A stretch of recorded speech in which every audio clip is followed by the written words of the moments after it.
Kalau ada orang yang kesurupan Bapak Ibu sekalian, kemudian dia mengatakan, saya kakek kamu, saya nenek kamu, itu adalah dusta. Itu adalah jin yang ngaku-ngaku. Karena Allah mengatakan orang yang sudah mati, wa mi waraihim barzakhun ila yaumi yub'atsun. Di hadapan mereka ada dinding. Mereka tidak akan bisa menembusnya sampai kapan? Sampai hari kiamat.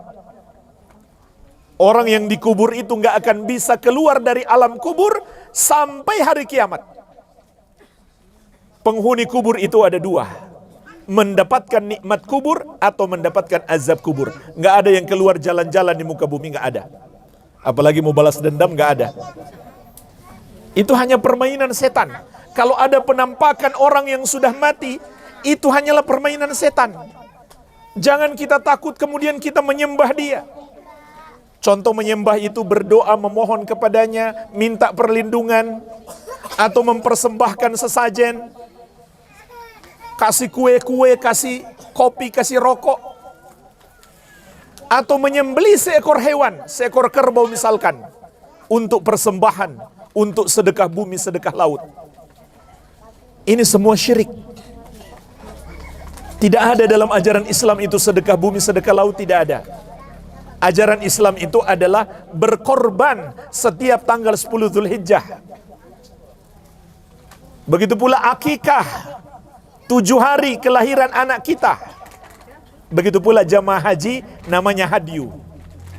Kalau untuk sesajen, untuk sedekah laut, sedekah bumi, itu bukan ajaran Islam. Itu persembahan kepada jin. Jadi jangan lakukan itu.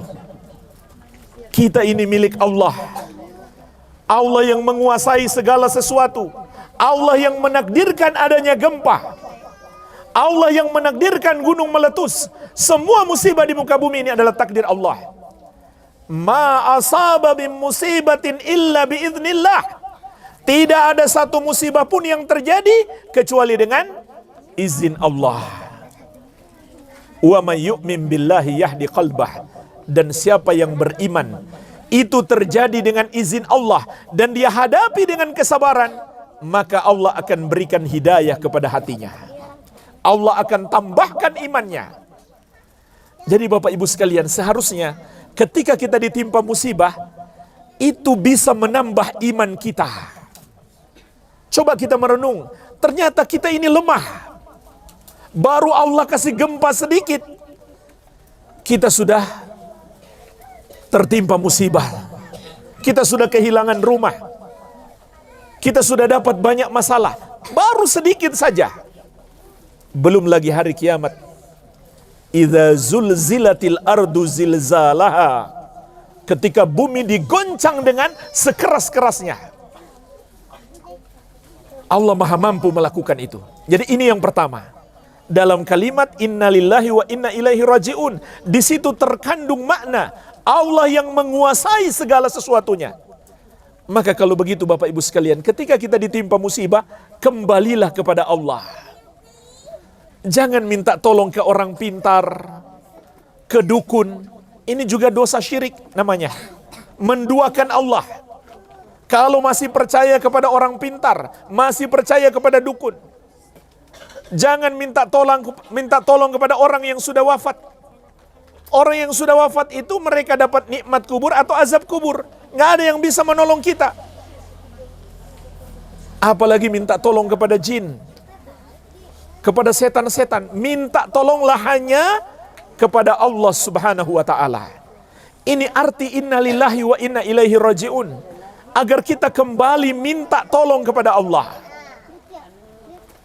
Dan Allah berjanji, amma yujibul mutarra idza da'ahu wa yakshifu su'a.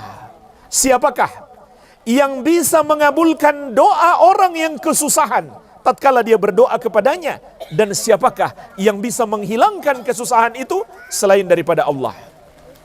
Arti ayat ini Bapak Ibu sekalian, orang yang ditimpa kesusahan, makin susah hidupnya, makin dekat pengabulan doa.